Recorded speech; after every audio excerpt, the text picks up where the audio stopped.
Senhoras e senhores, com vocês, José Lúcio Munhoz, advogado, juiz do trabalho aposentado, ex-conselheiro do CNJ, alguém que está em uma produção constante, como professor, e hoje está fazendo mais estudos ainda de pós-graduação no Reino Unido. E eu disse, olha, vou ter a oportunidade de bater esse papo com ele. Qual o tema? Porque falar da pandemia, todo mundo já está falando, já está um pouco cansativo. Então, já que as lives se tornaram uma forma de comunicação que veio para ficar, sem sombra de dúvida, no pós-pandemia, nós vamos ter isso. E aí, estamos aqui conversando com um cara muito inteligente, muito competente, com uma cultura enorme e que está lá no Reino Unido. Aí eu disse, vamos bater um papo sobre isso. Meus amigos e minhas amigas, boa noite com vocês, José Lúcio Munhoz. A palavra é sua, meu amigo. Opa, Rodolfo Pamplona. Para mim é uma baita honra, um orgulho danado estar com o rei das lives no Brasil, né? 200 já? Já passei de 200. Já passou de 200 lives. Como que eu vou conversar sobre direito com alguém que já fez mais de 200 lives? É bastante complicado aqui para mim hoje, hein? Tá te enfrentando aqui. Não, além disso, a gente vai bater um papo muito bom e hoje eu pretendo mais ouvir do que falar, porque eu quero aprender, porque a gente fala sobre outros sistemas, né, quando nós damos aulas na graduação ou na pós, mas o nosso conhecimento é simplesmente um conhecimento de outros livros que temos acesso, ou hoje, né, nos últimos anos, em função do acesso à rede, à internet. Mas ter a informação de alguém que está estudando isso, para mim, é sensacional, uma oportunidade de ouro, é uma golden chance para mim. Porque desde que entrei na pandemia, já conversei com pessoas de Portugal, da Espanha, de Timor-Leste, e agora vai ser a primeira vez que eu vou conversar com alguém do Reino Unido, olha só. Você está em que cidade aí, querido? Bem-vindo, Edimburgo, na Escócia. Olha capital só, da Escócia. Que chique, que chique, olha. Antes de tudo, eu gostaria de falar para quem está nos ouvindo, o que é esse tal de Rodolfo Pamplona. Só para vocês terem uma ideia. Poeta, compositor, músico, um jurista de primeira monta, magistrado de carreira já na Justiça do Trabalho, alguém que está impregnado de direito do trabalho até na alma. Né? Então é um baita cara. E mais que isso, olha o que esse cara me apronta semana passada.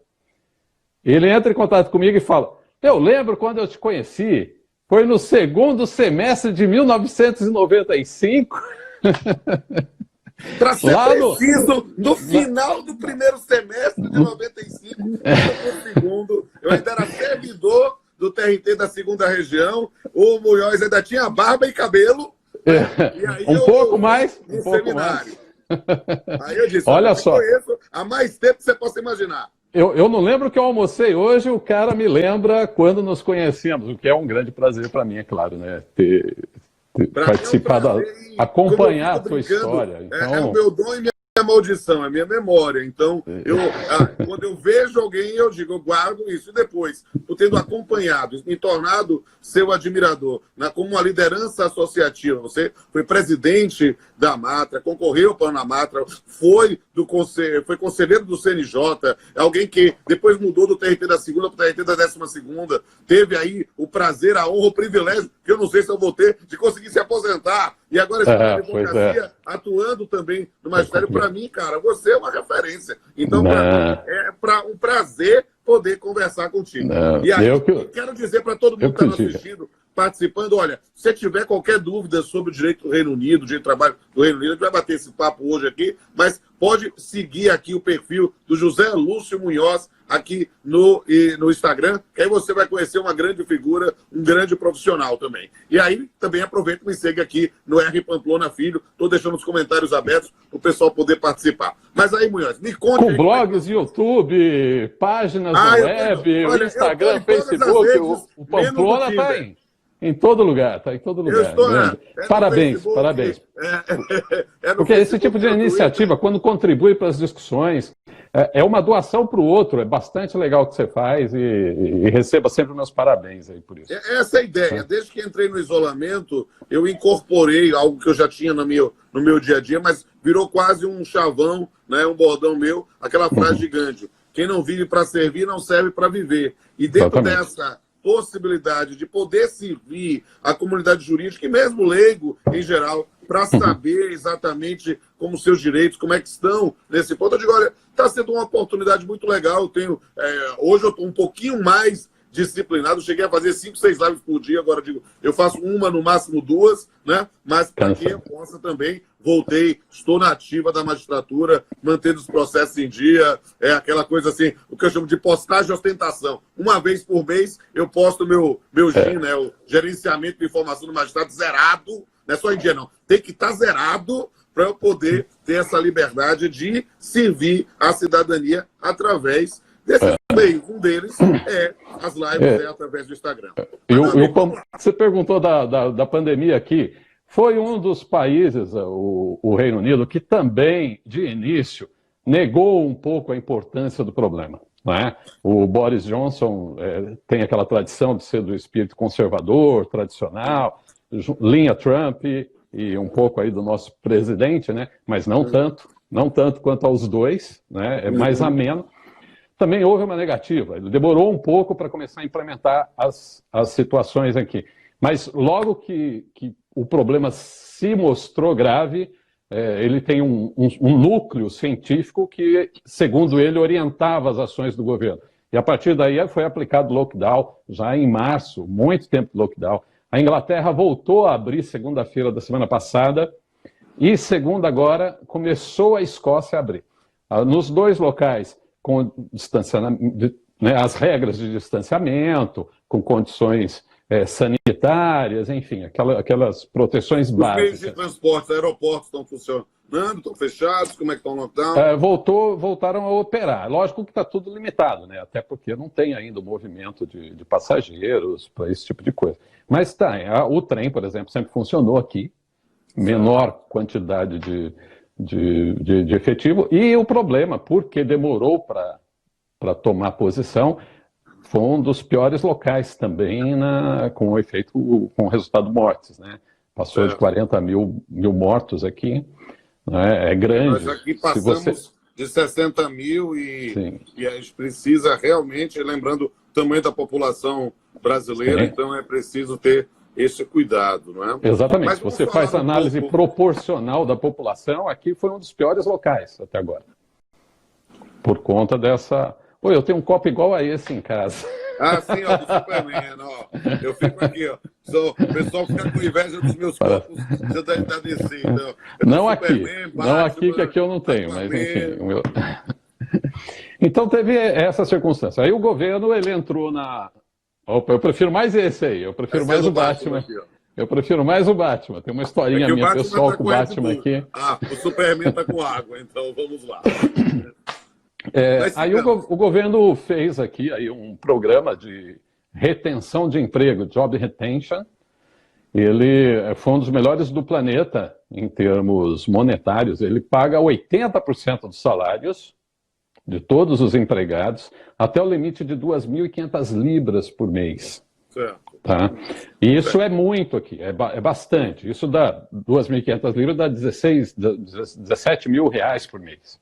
Poxa. Mesmo para cá, com o custo de vida alto, é bastante, é mais do que suficiente para alguém sobreviver. Então deram um suporte legal. É claro que você pega daí a economia informal, quem não tem todo o registro, tem toda essa dificuldade, mas é um percentual pequeno da população. Mas e fez um sistema similar para os gig economy. Né? Um primeiro comentário sobre isso que me parece importante e me permita que talvez um diagnóstico que estou tendo desde o começo da pandemia, que essas medidas acabam, mais uma vez, demonstrando a necessidade de um protagonismo do direito do trabalho. Por quê? Porque nessas circunstâncias, olha só, o governo consegue fazer algum tipo de medida, inclusive bastante generosa nesse ponto, considerando a situação que vivem, mas para aqueles que estão no emprego formal.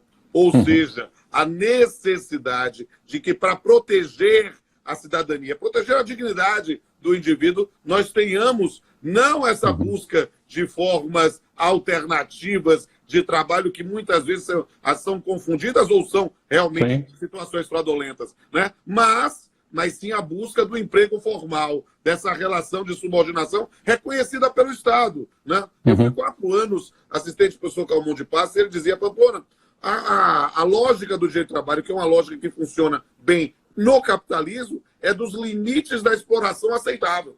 Ou seja, dos limites aceitáveis da exploração, vamos dizer assim nesse ponto. Para quê? Para que justamente se possa ter um campo de proteção, as regras do jogo. E isso, sem sombra de dúvida, é reforçado nesse momento. Isso é bem interessante. Eu queria, na verdade, Lúcio, para lhe deixar bem à vontade para falar, porque você é o interlocutor privilegiado aqui. Nós queremos te ouvir. Né? E nesse ponto, eu quero saber de você, se pudesse dar um panorama geral aí sobre como é a disciplina jurídica das relações de trabalho no Reino Unido. Na verdade, não precisa ter minúcias, porque isso seria um curso intenso de 20 horas.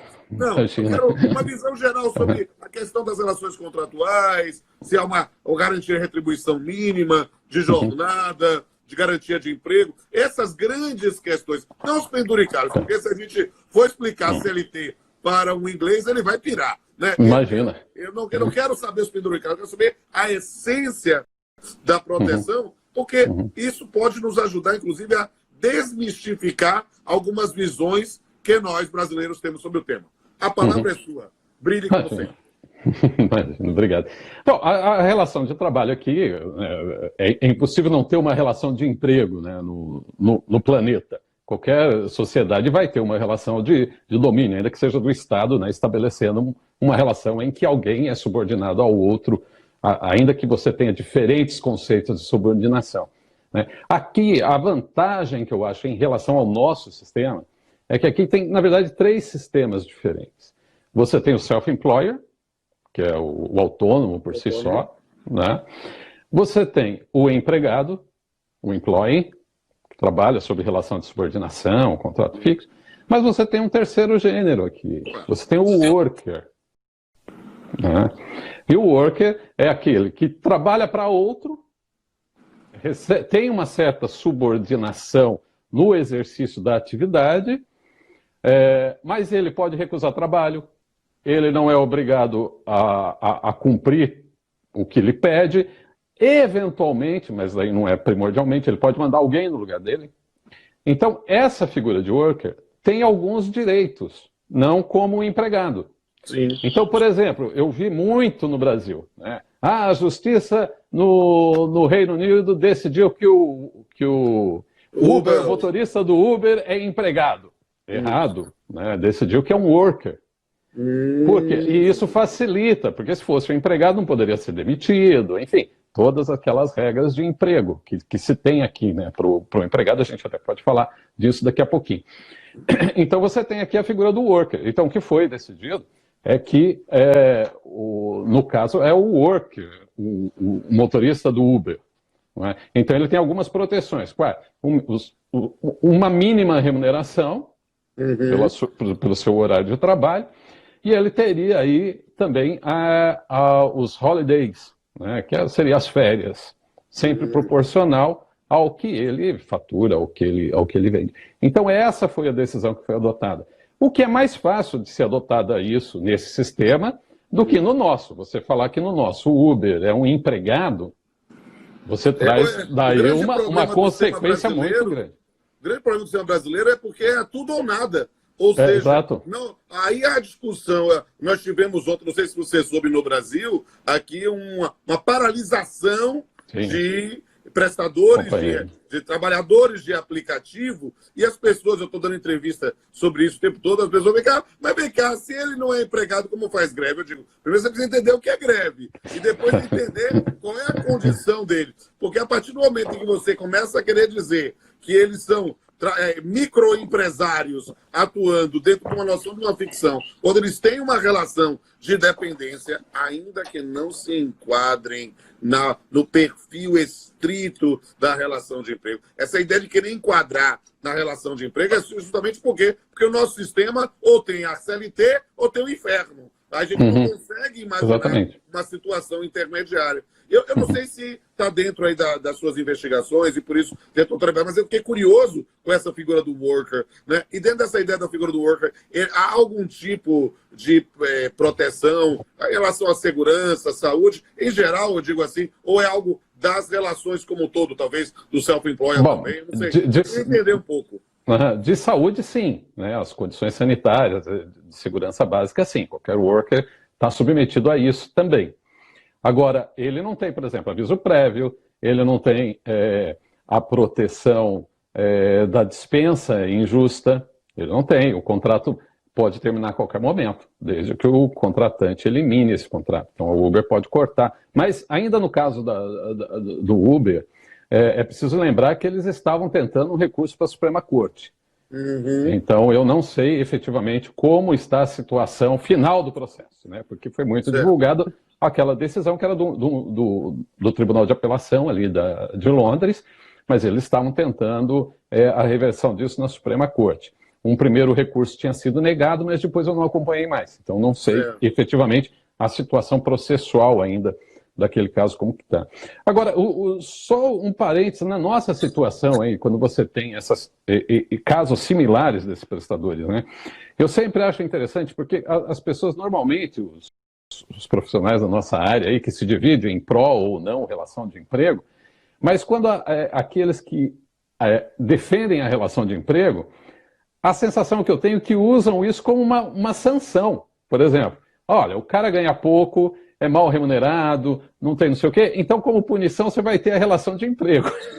Como se a relação de emprego fosse uma sanção para a atividade leonina, em que impera na relação contratual desses dois. Né?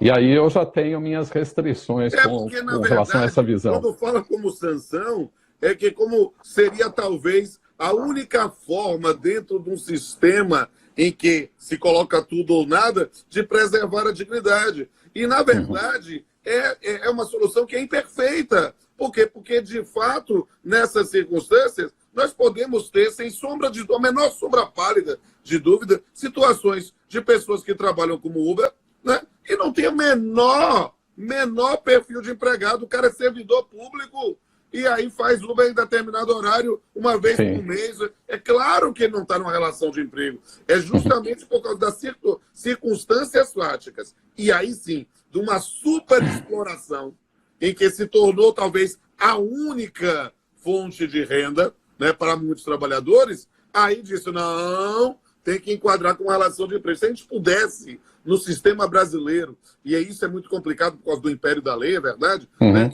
achar uma medida legislativa que pudesse trazer um mínimo de garantia, sem querer transformar cavalo em zebra, acho que seria a melhor coisa que a gente poderia fazer. Porque preservava-se, digamos assim, esse campo de liberdade para quem está fora do sistema, mas para quem torna isso a única fonte, efetivamente ter o mínimo de preservação de horários, o próprio mínimo de retribuição mínima, garantir, porque a forma como se pensa no sistema brasileiro é de querer aplicar, vamos pensar no laissez-faire, laissez-passer, mas a ideia de demanda e oferta. Ou seja, neste momento, estamos sem trabalho no Brasil, estamos todos em isolamento. Quem tem para subsistir, vai virar Uber. Então vai ter uma forma de ter. Mas como agora tem muita oferta de Uber, aí começa a pensar em retribuições menores ainda. Ou seja, numa lógica que é só de exploração. Então perceba, a gente não deve imaginar a relação de emprego como punição, mas sim como uma forma possível. E o ideal, sem sombra de dúvida, era achar o meio termo. Talvez claro. Um trabalhador autônomo, dependente do sistema espanhol, alguma forma assim. Mas eu estou falando demais, eu quero te ouvir.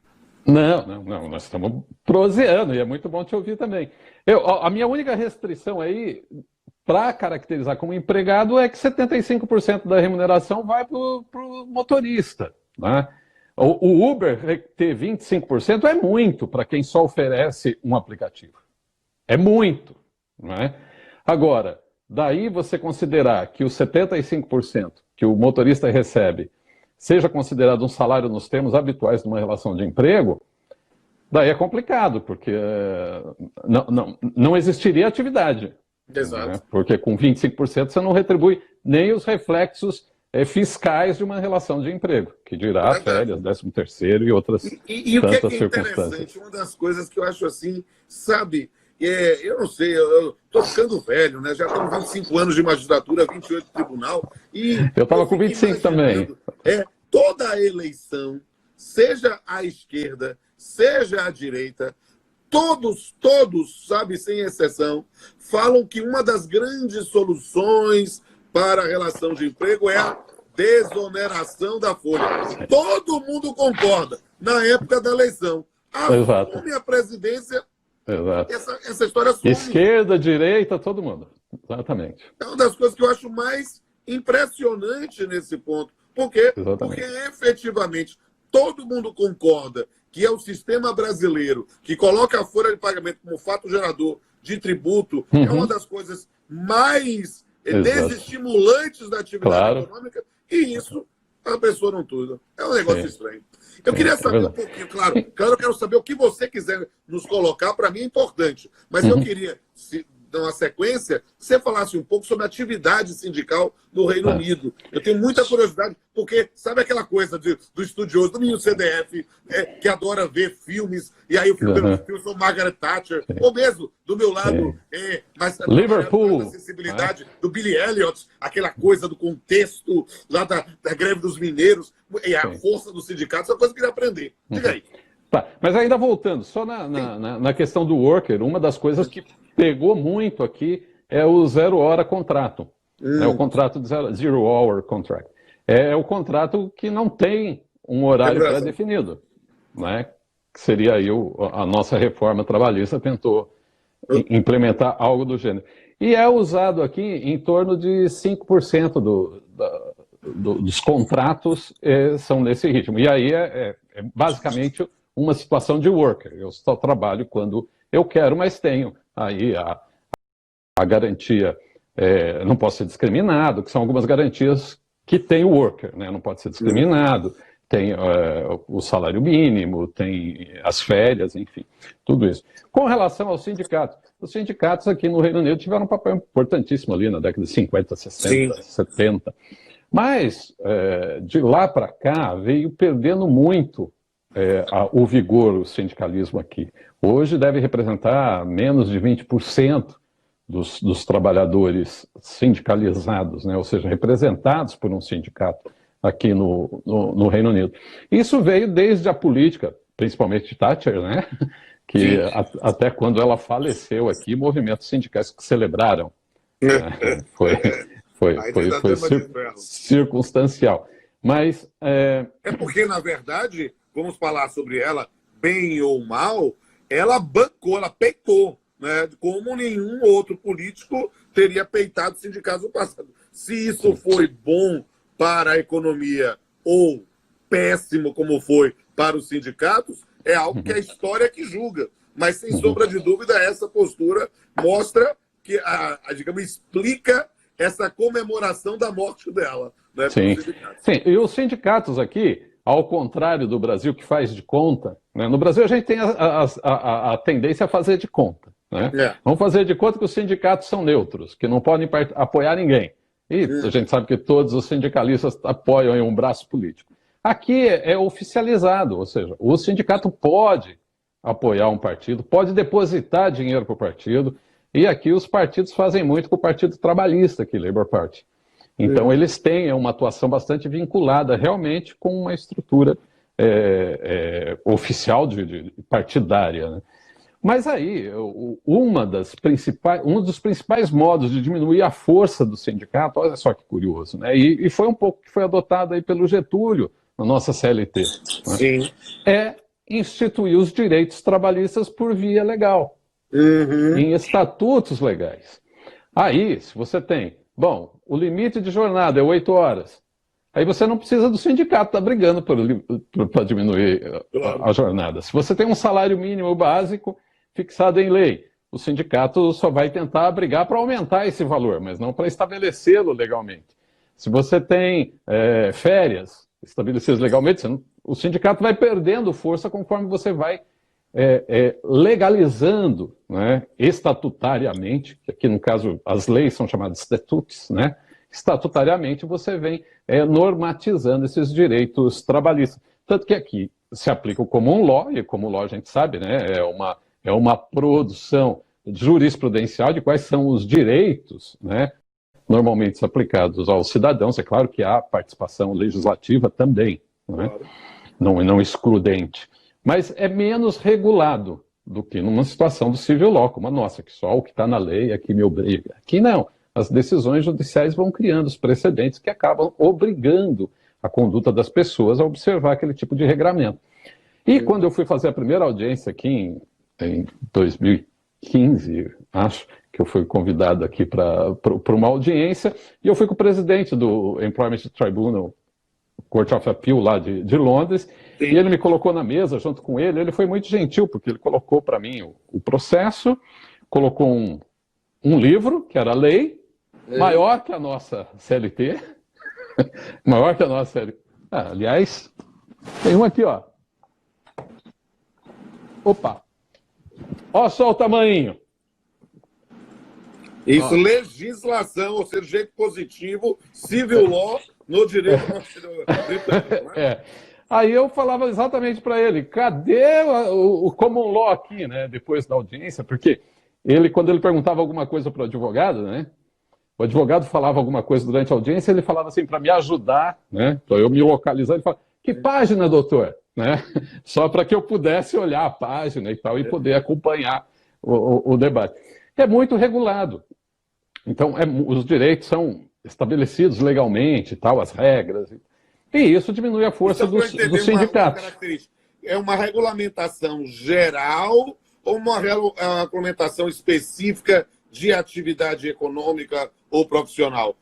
Ou seja, a limitação da jornada, por exemplo, é geral para todos os trabalhadores?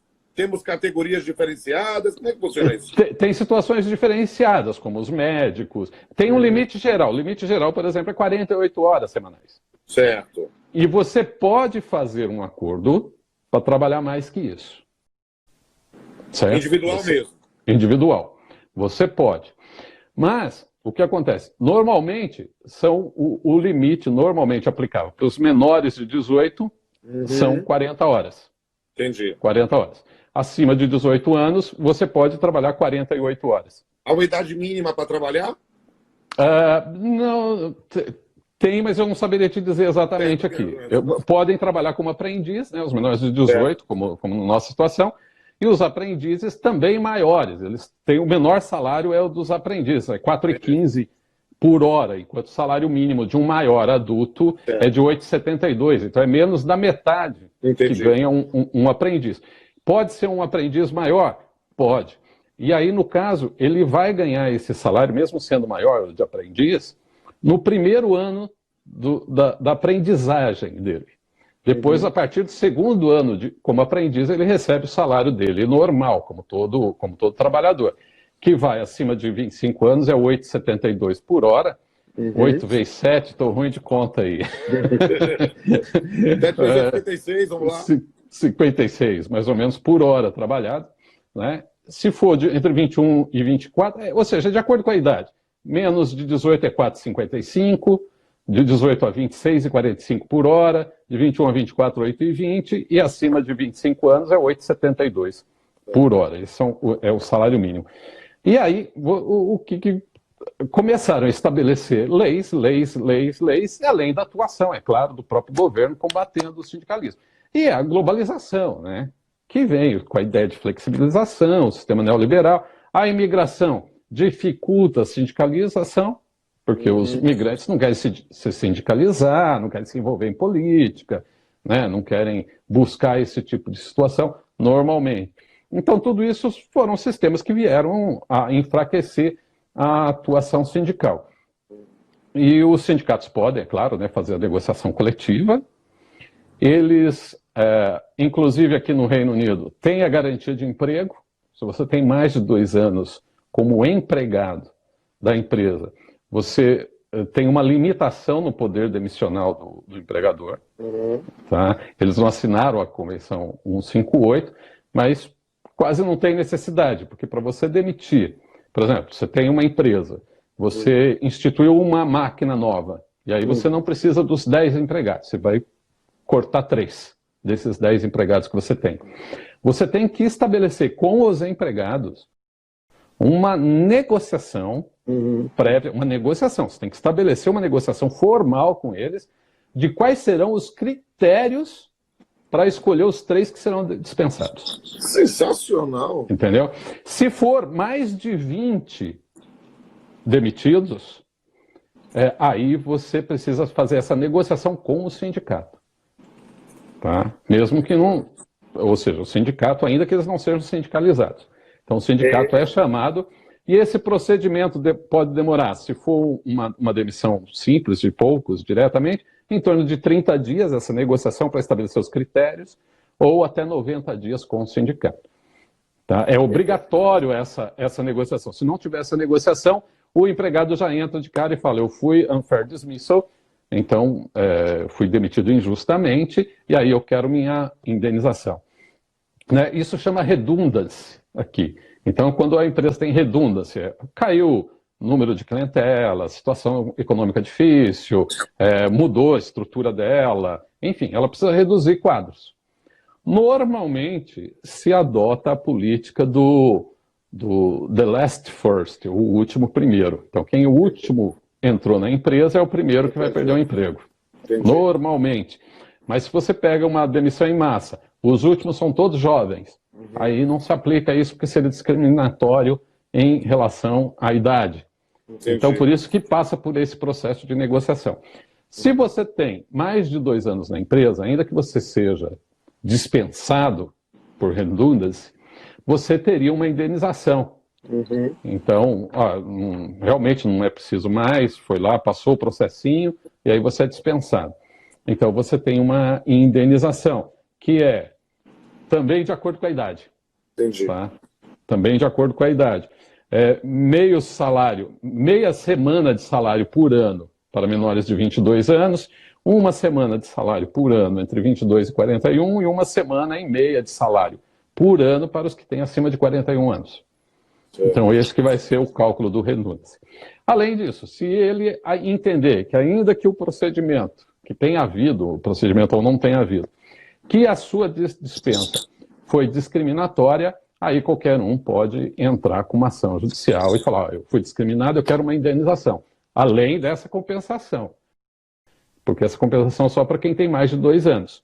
Ou que tenha sido demitido de modo injusto. Ele tem menos de 2 anos, mas foi demitido de modo injusto por esse critério, ele poderia pleitear essa mesma indenização. Agora, se ele foi demitido corretamente, se o procedimento foi considerado adequado e ele foi dispensado, ele tem menos de 2 anos, ele não recebe só o aviso prévio. Né? Só o aviso prévio. Isso aqui, me permita reforçar digamos assim, uma tese que eu tenho defendido há muitos anos em relação ao direito do trabalho brasileiro. Sabe? Eu costumo dizer que o direito do trabalho brasileiro, e o que você falou aqui, reforça ou vem ao encontro dessa minha tese de muitos anos. O direito do trabalho brasileiro protege muito pouco. O direito do trabalho brasileiro, na verdade, só é caro. Só é caro. Ou seja, é caro para contratar, é caro para manter e é caro para despedir, mas se não pagar, despede da mesma forma. Esse sistema que você me traz um dos berços do capitalismo mundial, né? É um sistema que protege muito mais do que o sistema da CLT. Talvez ele esteja, quando a gente pensa a indenização, a questão de uma semana, pode ser nesse ponto menos oneroso para o empregador no final das contas, mas todo o dinheiro que sai de uma situação em que você não estava programado é sempre algum valor. Mas nesse ponto, o processo para se chegar à extinção do posto de trabalho é efetivamente um sistema que é uma participação. Para trabalhar com uma base filosófica, aquilo que eu chamo de consenso democrático habermasiano, sabe? De tentar achar ali uma situação, seja pela via individual e menores em menor quantidade de pedidas, seja pela via coletiva para evitar discriminação. Eu achei isso sensacional e isso precisa ser compreendido no direito brasileiro. Muitos processos que eu tenho acompanhado na Justiça do Trabalho, né, que eu faço um estágio lá, de vez em quando eu vou lá na Justiça do Trabalho, oficialmente aprovado, aí os juízes conversam comigo antes, aí eles discutem com quem eu vou e tal, né, assistir a audiência. E muitos desses processos é justamente sobre isso, discriminação ou unfair dismissal. Sempre o cara é dispensado, ele já vai buscar a Justiça do Trabalho nessa situação. Para usar uma linguagem do vôlei, você levantou para eu cortar. E agora eu preciso que você explique para todo mundo que está nos ouvindo. E quem está nos ouvindo, gente, aperta esses coraçõezinhos aí do lado, porque isso muda o algoritmo e as pessoas começam a ver isso, porque as pessoas precisam saber disso. Por favor, meu amigo José Lúcio Munhoz, me explique as formas de solução de conflitos trabalhistas no direito do Reino Unido, notadamente a pergunta que não quer calar. Tem Justiça do Trabalho aí, Bom, quem tem uma legislação desse calibre aqui, né? tem Justiça do Trabalho. Employment Tribunal. Tem primeira e segunda instância, a Justiça do Trabalho. Employment Appeal Tribunal, que é os tribunais de apelação. A Justiça do Trabalho aqui tem uma jurisdição menor, veio do antigo Tribunais Industriais, era o nome antes, né? Industrial Tribunals, e virou Justiça do Trabalho, Employment Tribunal. Normalmente se chama cortes dentro do Poder Judiciário, então tem uma diminuição aí no termo de utilizar tribunal para a Justiça do Trabalho aqui. Mas tem outras justiças, os tribunais de pequena alçada que também chamam tribunais dentro do Poder Judiciário. A Justiça do Trabalho é dentro do Poder Judiciário, funciona dentro da estrutura do Judiciário, então é a Justiça do Trabalho efetivamente de primeiro e segundo grau. Ele tem 2 tribunais de apelação, só aqui curiosidade, em Londres. É monocrático, é colegiado, como é que é a primeira? É colegiado nos casos de discriminação. Certo. Nos demais casos é monocrático. Primeira instância é colegiada também? Na primeira instância que é colegiada. Tá? Quando é caso de discriminação. E aqui mas a primeira... juízes togados, não? Tem figura de classista como a Alemanha, alguma coisa assim, não? Então, tem o colegiado classista nos casos de discriminação, só. Perfeito. Então, nos casos de discriminação, aí há um colegiado, um juiz de direito e 2, os classistas, né? Um do empregado, outro do empregador. Só como é que é a forma de indicação desses classistas? Eu não saberia te dizer, mas são dos respectivos... Faz uma pesquisa, eu quero aprender sobre isso. Vamos fazer um artigo junto, porque esse é um tema que me interessa enormemente. Siga aí. Então, eles são indicados pelas representações, né? A nomeação é sempre governamental. Então, mesmo do juiz aqui, você não tem um processo de concurso para a nomeação do juiz.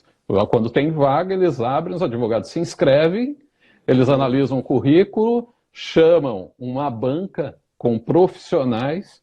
A minha supervisora do doutorado, por exemplo, ela compõe a banca.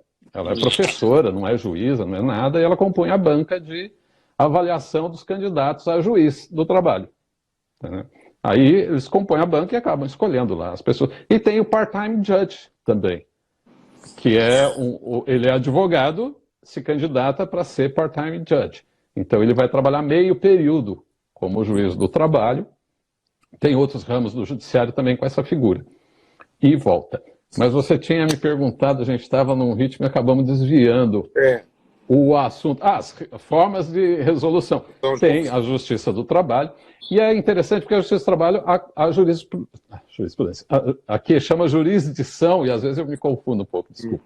A competência dela, né, a jurisdição da Justiça do Trabalho aqui, ela é limitada, ela é menos do que a nossa. Uhum. Então, a competência da Justiça do Trabalho é para os statutory rights, justamente os direitos legais. Uhum. Então, há uma proposta, há uma consulta aberta aqui no Reino Unido para... No Reino Unido não, Grã-Bretanha. Há uma diferença de Grã-Bretanha e Reino Unido. Uhum. Na Grã-Bretanha, a Grã-Bretanha é formada por Inglaterra, País de Gales e Escócia. Certo. O Reino Unido são os 3 mais Irlanda do Norte. Tá? Então, quando compõe os 4, é Reino Unido. Mas os países tiveram devolvidas algumas competências legislativas, administrativas.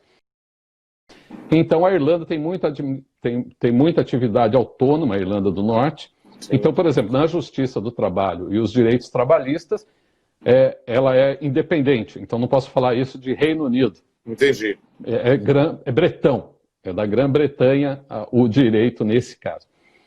Aí, você tem a competência para o statutory rights, só os direitos estatutários, ou seja, os direitos legais. Os que ultrapassam isso, daí não é competência da Justiça do Trabalho. E há uma consulta no parlamento tentando expandir, ou seja, uma consulta para expandir a competência da Justiça do Trabalho para toda a situação.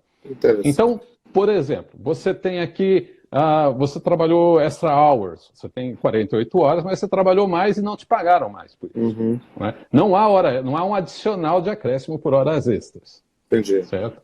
A não ser que tenha negociação coletiva, ou contrato, e aí tem muitos. Né? Mas a legislação não tem propriamente dito essa circunstância. Você tem que trabalhar 48 horas no máximo e num limite de 17 semanas. Você pode uma semana ou outra ultrapassar se você concordar.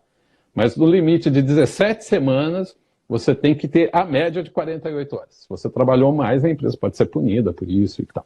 Entendi.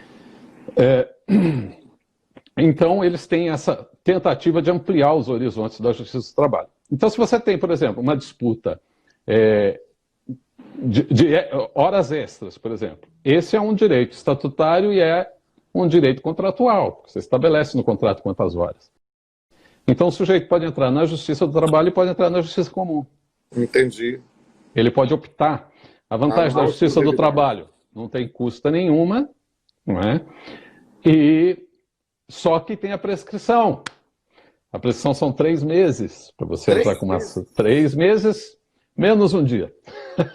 É o termo. 3 meses menos um dia. E se for unfair dismissal ou por redundância, aí são 6 meses. Tá? Ou discriminação, são 6 meses. Aí você tem uma limitação da competência da Justiça do Trabalho nessas hipóteses. Então, normalmente se usa a Justiça do Trabalho para essas circunstâncias que sejam direitos estatutários. Se, por exemplo, você tem num contrato que, além do seu salário, a empresa vai te pagar a empregada doméstica. Uhum. Certo? E a empresa não fornece a empregada doméstica, você não pode entrar na Justiça do Trabalho, porque é um direito contratual e não legal. Você tem que ir obrigatoriamente na Justiça Comum. E aí você pode se valer, claro, na Justiça Comum. Na Justiça Comum dos meios alternativos de solução de conflitos, né? Como conciliação é raro, eles têm um sistema de conciliação, eles têm muito mediação aqui. Entendi. Conciliação é quase zero, é por conta dos próprios advogados que tentam a conciliação. Certo. E aí a arbitragem tradicional, se for um direito contratual, se discutido na Justiça Comum.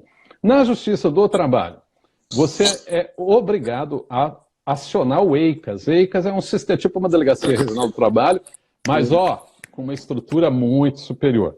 Tá? Eles têm um órgão independente, governamental, que prestam assessoria, atende por telefone, tem cursos para instruir empresas como atuar dentro das leis, aos trabalhadores, quais são os seus direitos. Eles têm uma atuação linda aqui. Eu passei um dia com eles ali em Glasgow, atendendo telefone, prestando consulta para os empregados que ligam para saber dos seus direitos. Está bem legal.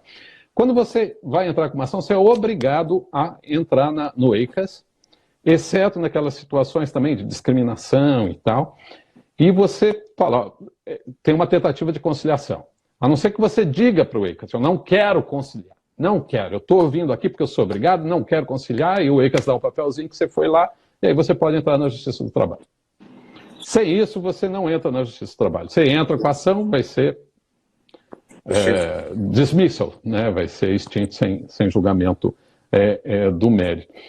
E a arbitragem trabalhista, na legislação aqui, para os casos da Justiça do Trabalho, Statutory Rights, só mediante o EICAS. Só o EICAS fornece a arbitragem trabalhista gratuita, tanto as labors, que são para disputas coletivas, quanto o employment, que é para os contratos individuais. Então, eles fornecem essa arbitragem gratuita. É pouquíssimo utilizado, é mais utilizado na situação de labor, porque labor aqui é os coletivos, né? O direito coletivo do trabalho eles chamam labor. Quando você fala labor rights, é o direito coletivo. Né? A gente tem a mania de traduzir exatamente labor como direito do trabalho e imaginar equivocadamente, não é. Labor aqui são os direitos coletivos, o individual é employment rights. E aí eles fornecem os dois tipos de arbitragem. A arbitragem individual do employment, ela, se as partes se submeterem a ela, aceitarem, não é obrigatório, é claro, mas se aceitarem, aí a decisão é vinculante, é obrigatória, é uma sentença judicial, com o mesmo poder de uma sentença judicial. Se for uma arbitragem coletiva, né, de direito coletivo, labor arbitration, aí as partes não são obrigadas a seguir a decisão que for proferida pelo árbitro. Por quê? Porque, como no nosso caso, o direito coletivo é um direito de briga, não existe um direito a ser executado. Certo? Entendi. Você pede a criação de um direito. E como a criação de um direito só pode ser feita por vias legais ou negociais entre as partes, não pode um terceiro criar um direito não previsto legalmente ou contratualmente.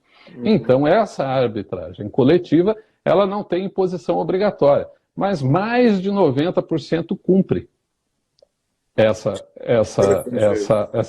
sentença. Porque a parte que ganha, se for o empregador, é lógico, né? Ele está fácil cumprir, só não dá. E se os trabalhadores vão perder força, vão fazer uma paralisação, né, contra, vai ter pouco efeito prático. E o empregador que não cumpre, os empregados podem fazer uma manifestação e aí vão estar fundados num princípio maior, ou seja, tem mais um braço armado, né, a favor da luta dos empregados em relação àquele direito. E aí diminui a imagem da empresa, o seu relacionamento. Então, é bastante interessante. E nas negociações coletivas entre sindicatos, patronais e de trabalhadores, as empresas, mesmo componentes daquele segmento, não são obrigadas a cumprir as convenções coletivas. Salvo se ela se obrigar no seu contrato com o empregado. Novamente. Você não tem uma força ultrapartes assim, nessa situação. A não ser que ela aceite. Lógico, os acordos coletivos, que daí é com aquela empresa, aí são obrigatórios, né? Os acordos coletivos. Mas um pub que participa do sindicato dos pubs, os sindicatos dos pubs cria lá uma convenção coletiva, esse pub aqui não tem obrigação de seguir. A não ser que ele tenha lá no seu contrato com os empregados, quais são os seus direitos? Aqueles definidos pela norma. E muitos têm, a maioria tem, acho. Mas não há uma força normativa íncita à própria circunstância da convenção. É preciso que haja uma vinculação contratual. Só se a maioria dos seus empregados for vinculados, associados ao sindicato que firmou. Porque aí tem um sistema de pluralidade. Você não está obrigado Você tem mais de um sindicato? Nesse ponto? Tem. Ou seja, você tem liberdade de escolher a união que quer participar. Que ótimo. Agora, querido, já estamos tendo um papo há 51 minutos. O Instagram, ele é cruel, né? Então, quando ele chega a 60, a gente cai. Então, eu quero dizer que, muita gente já falou isso aqui, é algo que é sensacional, está sendo uma aula de direito do trabalho estrangeiro, de aula do direito do trabalho do Reino Unido ou da Grã-Bretanha, né? Aprendendo sempre a diferença, né? Mas nesse ponto que traz novos horizontes para quem atua aqui. Eu quero, na verdade, arrematar lhe agradecendo, porque eu sou alguém que, como você confessou no começo, eu conheci quando eu ainda era servidor do seu trabalho e você um jovem juiz substituto, barbudo e cabeludo, lá no território da segunda região. Não era tão cabeludo já, mas era barbudo. Digamos assim, que houve aí uma evolução. Um pouquinho mais. Um pouquinho mais, né? Mas nesse ponto, é dizer da minha enorme satisfação. Foi um papo extremamente agradável, passou aqui mais de 50 minutos e a gente nem sentiu. Então, eu quero dizer a todo mundo que está nos assistindo que, olha, siga aí José Lúcio Munhoz no Instagram. Se você tiver dificuldade de achar o número no card que eu coloquei lá, marquei o perfil dele, é só clicar, siga para você conhecer ainda mais, porque se trata de uma grande figura, um grande ser humano, foi um grande magistrado, hoje um grande advogado e professor, e sem sombra de dúvida alguém muito claro e acessível, como todos viram aqui. Quero dizer a todos aqui da minha honra, meu prazer, meu privilégio bater esse papo contigo e simplesmente aqui também ter a oportunidade de te agradecer e lhe dar a palavra aí para as suas considerações finais, antes que o Instagram nos castre a palavra. Só está caindo aí, porque deu uma travada no seu, no seu vídeo. Olha, Rodolfo, você com a sua sensibilidade humana gigante, né, próprio de todo poeta, de todo artista que está impregnado, de bom baiano, né, acho que é da natureza, né, eu fico extremamente emocionado com as suas palavras, porque não vem de qualquer um, né, vem de um ser humano que eu também admiro muito por tudo que você tem feito e pela sua carreira, pela sua história, né, já fiz questão de abrir aqui falando isso, e quando eu anunciei o nosso card, eu coloquei, olha, eu fui convidado pelo Mito, né, para bater um papo, então é muita honra, eu fico muito feliz, e claro, né, estou sempre à disposição de todos os colegas para conversar sobre o tema de direito. Direito é o que nos move, né, Pamplona? Quem entra nessa vidinha se fica viciado nessas questões do direito. Sempre tentando... Eu digo para os meus colegas professores, né, que a atividade de ensinar, né, na verdade, é conjugar 3 verbos: seduzir, induzir e deduzir. Nós, professores, temos que seduzir nossos alunos para que eles se apaixonem pelo que a gente ama. Temos que induzir todos eles e todas elas a pensar no direito, para que eles possam deduzir suas próprias conclusões. Eu confesso a ti, meu amigo Lúcio, que eu já estou seduzido para estudar o direito no Reino Unido. Você, sem sombra de dúvida, é um grande colega e um grande professor. E, Rodolfo, quando a gente olha o diferente, a gente tem, é bom ter esse olhar curioso, né? De olhar o outro, mas sem os preconceitos nossos. Então você olha o diferente, porque quando você olha o diferente, querendo aprender, querendo conhecer o porquê, as razões, você passa a fazer as suas reflexões sobre você, sobre o seu cotidiano, a sua realidade. E refletindo, será que aquilo é bom? Será que aquilo é ruim? Não é? O que poderia me ajudar? E tudo vem de uma base cultural. Se a gente for falar da Justiça do Trabalho aqui, dos processos, a audiência aqui demora 2 semanas, uma audiência. As circunstâncias do processo trabalhista aqui, você bate o olho assim e fala, isso é insano. Por quê? Porque a gente bate o olho com a nossa cultura, com a nossa realidade.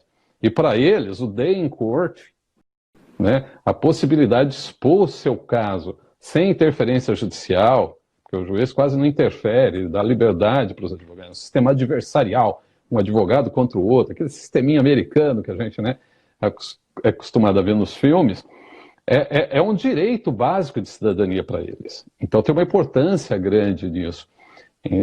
E até por conta disso saem muitos acordos, porque se o sujeito tem que gastar um advogado por 1 semana inteira no tribunal, 2 semanas inteiras no tribunal, não é? Isso sai um custo muito alto, então isso acaba favorecendo alguns acordos aí no curso desses processos. Então olhar esse diferente, né? Ter esse olhar pelo diferente, para tentar compreender, para tentar aprender, nos faz melhores, né? Saber que a gente não sabe nada, né? Que a gente sabe um pouco, mas que a gente pode evoluir, a gente pode crescer olhando o outro, olhando diferente. E sem sombra de dúvida, acho que a gente pode evoluir e aprender muito. Eu quero exortar você a continuar apresentando as suas reflexões sobre o direito do trabalho no Reino Unido, apresentando isso para todos nós, porque estaremos na primeira fila da plateia para aprender e aplaudir. Meu querido amigo, vou me despedir, porque Obrigado.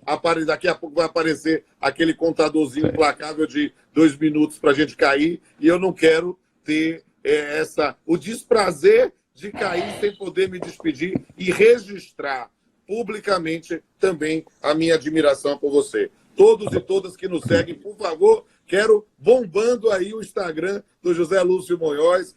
Eu quero que ele esteja aí e que ele se estimule cada vez mais a fazer outras lives, trazendo para nós essas informações que a gente não tem acesso muito comum. Muito obrigado, meu amigo. Gratidão. Eu que diga.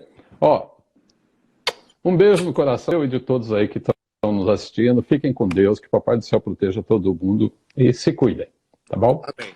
A gente se encontra em outra oportunidade. Tá bom, querido. Obrigado, viu? Um abraço.